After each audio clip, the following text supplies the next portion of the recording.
So we have a new episode of Legends and Leaders, and we have a legend and a leader, Ronald Wayne here. Great to have you, Ronald. We're very excited. Thank you for coming. Thank you for inviting me. I'm looking forward to this.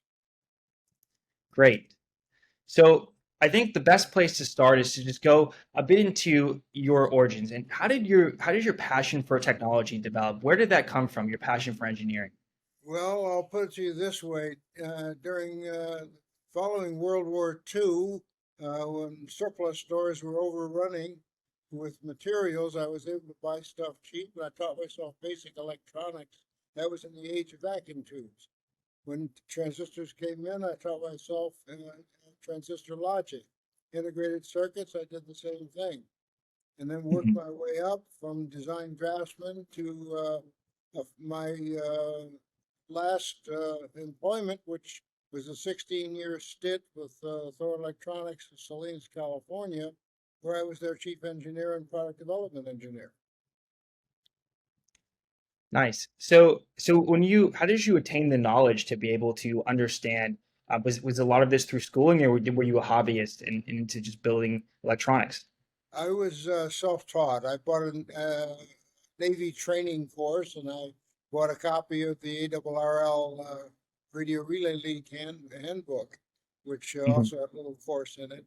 And since I was working in designing, and not designing, but drafting and schematics and so on, I found little circuits. I put them together and see how they behaved, or Huh. design new circuits or whatever. Yeah, I was a tinkerer and enjoyed every minute of it. Right. Were you into the Lego toy at all? Like as a when you were growing No, up? I can't say that I was. Electronics, electrical and electronics, although I had developed skills in mechanics and so on, hydraulics and some pneumatics, and that helped design heat sinks and so on in the various positions that I held over the years. And how did your opportunity to be involved with Atari happen? Was that because, I mean, it was a similar passion to what you already had, but were you interested in video games as well? That it didn't work exactly that way. I've been job shopping for 10 years, and you Okay. know what intermittent kind of work that is. And I decided to get a permanent position. Someone suggested I get a headhunter, and Okay. the following morning I found myself in the offices of Atari talking to Nolan Bushnell and Al Alcohol, the chief engineer. And Right. that was that. It Wow. was a strange interview because Mr. Alcorn at one point said, "Draw me a circuit that shows two switches, one light bulb. Either switch can turn the light on or off." I said, "You're joking. I'm coming in as the chief draftsman." He said, "No, no, I'm serious." So I Huh. drew the circuit for him, and that was it. Went to work for Atari for 3.5 years. Wow. What an interview. That's quite wild.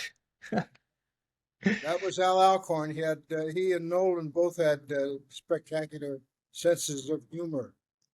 It seems like it. So you start working at Atari and you develop this system essentially to organize the inventory and to organize a lot of the schematics behind games. How did you come up with that idea and why did you see the need for it? Well, I came up with the idea because when I was product development engineer at Atari, I had to design and build cabinets and enclosures and discovered that they had no purchase parts documentation system. Huh. And I went in and talked to Al Alcorn thinking I was going to get my head handed to me when I told him. I said, "You got $500,000 of inventory because there's no system out there. It might just as well be in concrete. You're never going to get that stuff out of there. We have to do something." He says, "No, we don't. You're the chief draftsman. You do it." And I almost lost my upper set. So I sat down. I took the next 3 months and designed a complete documentation system, similar to some similar systems that I had done for other people early on. Right. And so you're working, you put together this whole system. Now the company's saving money and they're able to innovate. What was your most memorable experience overall working at Atari throughout the years? Uh, I have to say, Nolan Bushnell was very impressed with the system I put in, and he gave me another assignment. He sent Hmm. me to Europe for 3 months as their international field service engineer to Okay. qualify potential distributors of Atari equipment. To be candid, it was a job that could have been done by an educated monkey. It didn't take long before I Huh. realized that the whole thing was a perk. a thank you for the work I'd done. That had to be the high point of my employment at Atari. So when you were there, I mean, I did a bit of reading, and there was some sort of argument that happened between Steve Jobs, Steve Wozniak. Why did you decide to get involved in that Okay, argument? well, Jobs was not an employee of Atari. He was a consultant. He was essentially marketing the games that Wozniak had designed to Nolan Bushnell. And Okay. anybody who designed a game, their design and that person came across my desk. So I became quite chummy with Jobs. And at that time, he became somewhat enamored with me because of my background Uh-huh. and viewed me as a kind of mentor. So he walked into my office one day and said he was forming a company with this guy, Steve Wozniak. And the problem was that Woz was very parental about his circuits Okay. and asked and wanted to reserve the right to use those circuits in other places.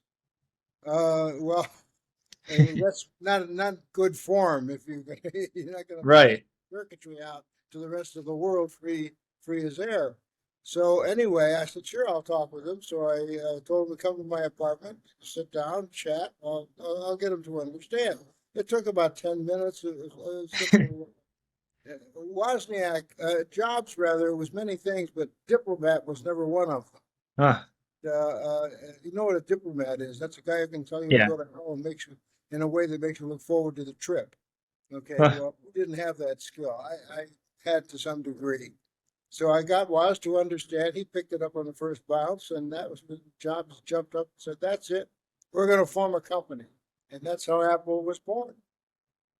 Wow. So it was that quick, huh? A It matter of was a couple of right. days. Yeah. Yeah. Wow. And so now the company's essentially beginning, and it's you essentially put together this document, and it's now now that everyone's partners in it. What were the first steps of starting the company, building the product? Well, building the product and the engineering was all done by Jobs and Wozniak. I had no part of that. But I Hmm. drew up the schematics, did the documentation, did their first logo, which I recognized was not a 20th century logo. The Newton logo was I had caught some of Wozniak's whimsical nature, and Uh-huh. I did a allegory in the form of this Newton logo, which, to my amazement, has become a worldwide icon. Yeah. Um, it was just a lot of fun stuff. Really, we had no idea that we were initiating a turning point in modern uh, uh, Mhm. uh, computer technology.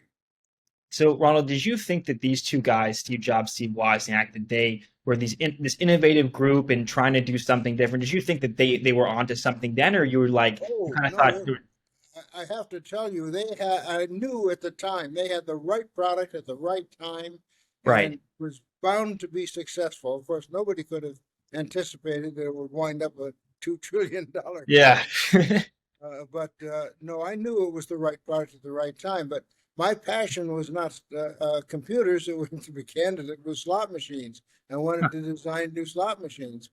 And there were other reasons why I slipped away. Principally, the main reason I slipped away, I think, was because Jobs had seen the documentation system that I'd done for Atari and decided that I'm sure he decided that I was going to be the documentation manager.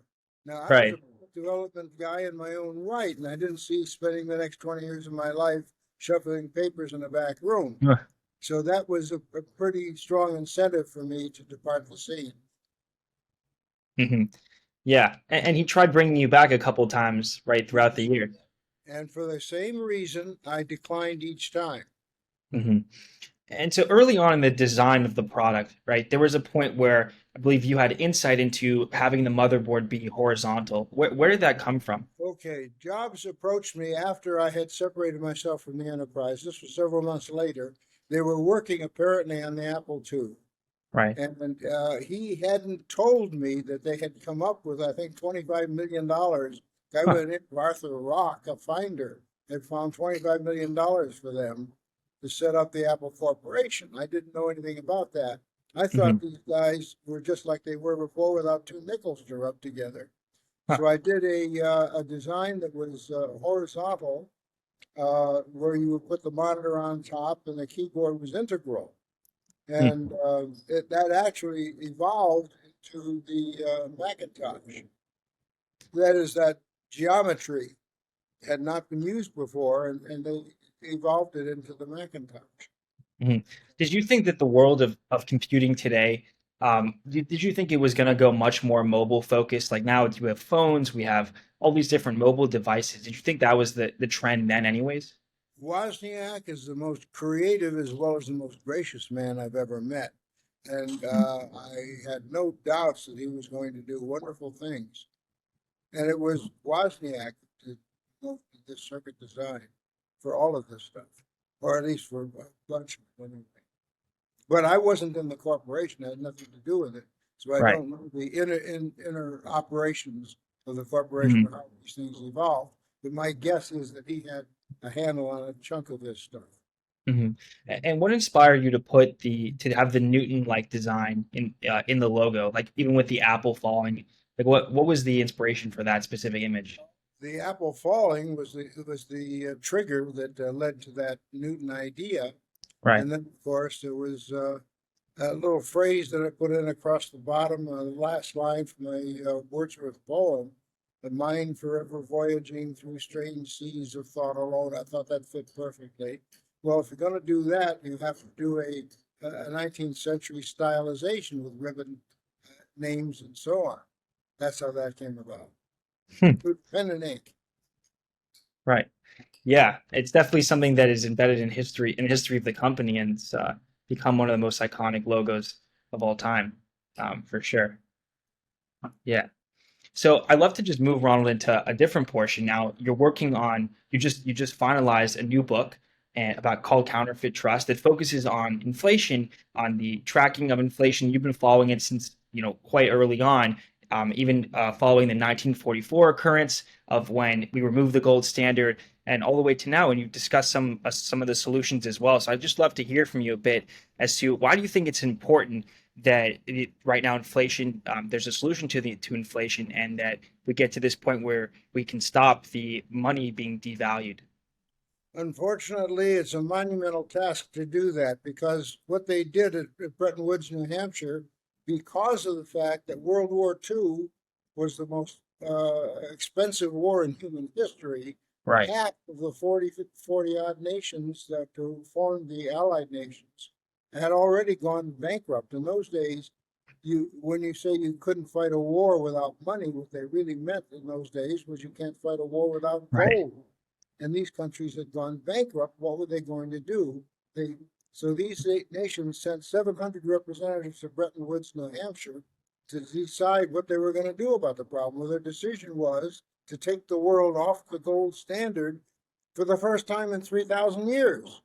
And Huh. the net result was, as predicted by Adam Smith in his book Wealth of Nations, published in 1779, any country that goes to fiat money, money by decree, money because government says it's money and not because it Mhm. has any substance behind it, any country that does that is going to suffer monetary inflation, Mhm. monetary collapse, economic collapse, and possibly political collapse along with it.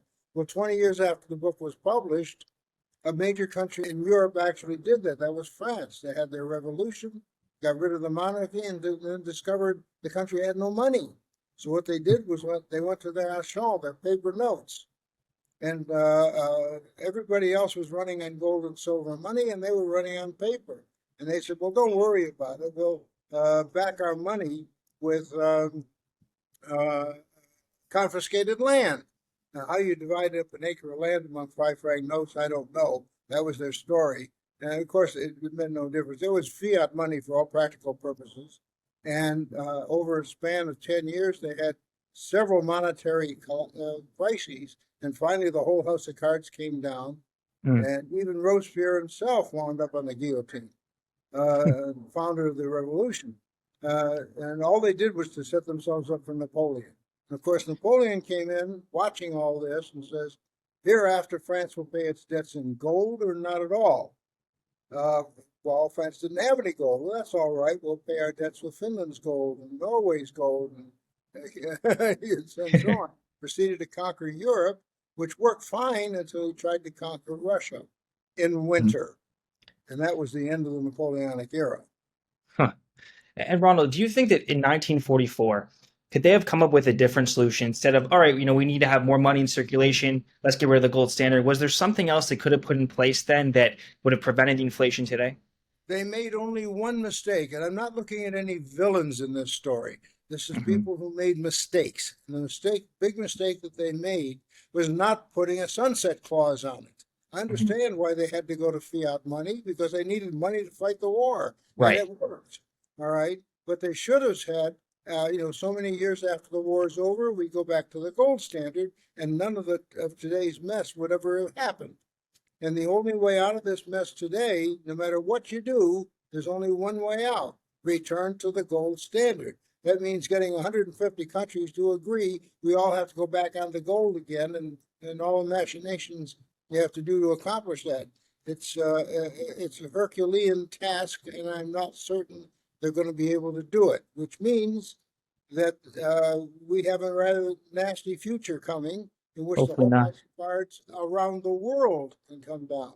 And the best defense that anybody can have for themselves, because government won't do it, is you better start acquiring silver dimes and quarters and squirreling them away, because yesterday's money will become tomorrow's money. Fiat money will inflate itself out of existence as it always has, and people who have silver coin squirreled away will be able to buy anything or anyone they want. Hmm. Do you think that do you think that blockchain can play a part in solving the inflation problem, like cryptocurrency or Bitcoin, any of those? Cryptocurrency is even more worthless than paper money, because have you ever seen a Bitcoin? There's no such animal. It's all ethereal.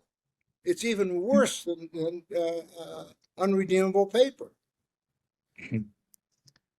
Because it's digital and because it has nothing behind it, no substance behind it.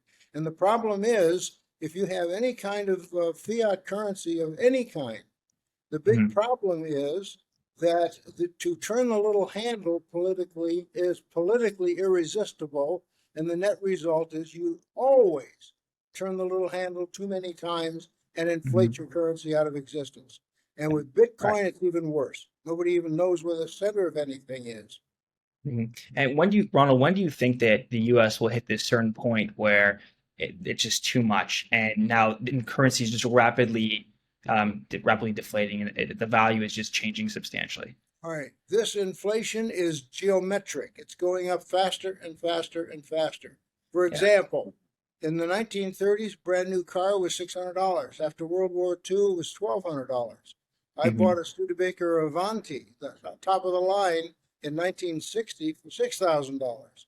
Today, I just bought a Chevy Spark for $26,000. Wow. This is what happens when you are on paper money.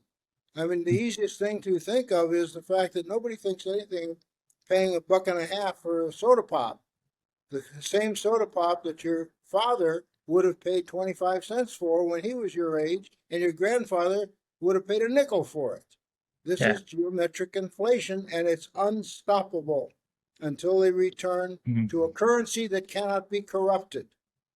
And Ronald, if the fiat currency, let's just say hypothetically, right, the US dollar was limited, and that was that certain finite amount in creation, we wouldn't have this inflation necessarily. So that's like Of kind of course the not. That's like saying right, if everybody plays nice, the world is going along fine. You have right. to play nice with paper money, and nobody can. It is Mhm. psychologically impossible. So that was part of the reason, like why Bitcoin was created. There's only 21 million finite units ever, and that That's to what solve they that. say, but who controls it, and how is it Right. regulated, and who knows anything about it? It's all done in the back room that nobody has any access to. Mhm. Right. It's definitely quite, it's transparent, but it's also people don't know who's behind it or what even Yes, is going on. Right. So yes, so if let's say this gold standard is put back in place, that'll solve the when do you problem. that you'd solve the problem? When do you think that we could even, what are even the first steps to make that happen right now? Like how do Best countries go we about could that? do is to get the major countries of the world, say 8, 9, 10 countries of the major countries of the world, get together and form a consortium and say that they and will trade only with each other in metal. Nobody else, people with fiat money, will not be able to trade with them. And one by one, these lesser countries will then go to hard currency and rebuild the thing. But the chances of that happening are somewhere between slim and none, and slim's out of town. Hmm. And so the current debt crisis that we have right now, it's definitely been exacerbated by a lot of different aspects. How Because do you think that because the solving money comes out inflation, of a printing press. right? So, yeah, so you think inflation also will be the solution to the $30 trillion or so in debt to paying it back because of the finite money? We'll look back fondly on a time when the debt was 30 trillion, Mhm. because it'll be 300 trillion, 900 trillion, and so on. Zimbabwe Right. printed out $100 trillion Zimbabwe paper before the whole money supply system in Zimbabwe finally collapsed, and they adopted the dollar as their national currency. This is what happens with all fiat currencies. It has never been otherwise. Hmm. And since you've been following this since the beginning of this I've change in the watched this from the beginning because I knew what right. was coming. I'd already read Wealth of Nations, and when this began to happen, and from then Mhm. on, I started clocking things. All right, here's the important thing to understand. Back in the days when silver and gold were money, a $20 gold piece was an ounce of gold. And that ounce of $20 gold piece could buy you $20 in silver coin, no matter what the combination. Right. That $20 in silver coin was 16 ounces of silver. The ratio, in other words, between the buying power of silver and gold was 16 to 1. That was not an arbitrary number. It was based on the fact that it was 16 times easier to get silver out of the ground than to get gold out of the ground. And Hmm. that 16 to 1 ratio had stood for centuries. Now, once gold and silver stopped being money, for the first time in human history, silver and gold were traded in different marketplaces under different influences. And finally, very quickly, the ratio went from 16 to 1 to 80 to 1. Right now, it is 80 to 1. Requires 80 ounces of silver to buy an ounce of gold. Now, what does this mean in terms of practical handling of currency? It means that gold has kept pace with inflation and has and will continue to do so. Silver will not. Silver right now is dirt cheap at 25 times face for common silver coin. And what will happen is when the roof caves in and countries are forced to go back to hard currency, what will happen is that 80 ounces of silver that it now takes to buy an ounce of gold, that 80 ounces of silver will buy 5 ounces of gold. In other Right. words, the buying power of gold would suddenly jump fivefold, whereas gold will already have kept pace with that. Right. When You, do you you, Ronald, follow? when, Made myself yeah, clear. yeah, I follow it. Funny. At what point in the next couple of years, like X amount of years, do you think we'll hit this point where we have to figure out a solution? It's just so bad in the United States specifically. Well, it's not the United States. This is a worldwide phenomenon. Every Right. country in the world is experiencing the same thing, which means that the problem is countries have gone into hyperinflation before. Germany after World War One, Yeah. Brazil, Mexico. They've always managed to work their way out of it because they were surrounded with stable economies. But Hmm. with every country in the world on fiat money, they're all going to go over the cliff at the same time. Mm. And what do you do then? It's the allegory that I use in my book is if your house catches on fire, you call the fire department, they come put out the fire. Right. Well, what do you do if the whole town's on fire, including the fire department? Then who do you call? Hmm. All right.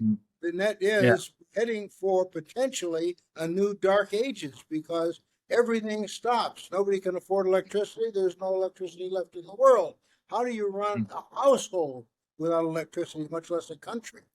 Right. But hasn't the introduction of fiat currency, separate from the gold standard, also ushered in this industrial revolution and all these other innovations because of the accessibility of money?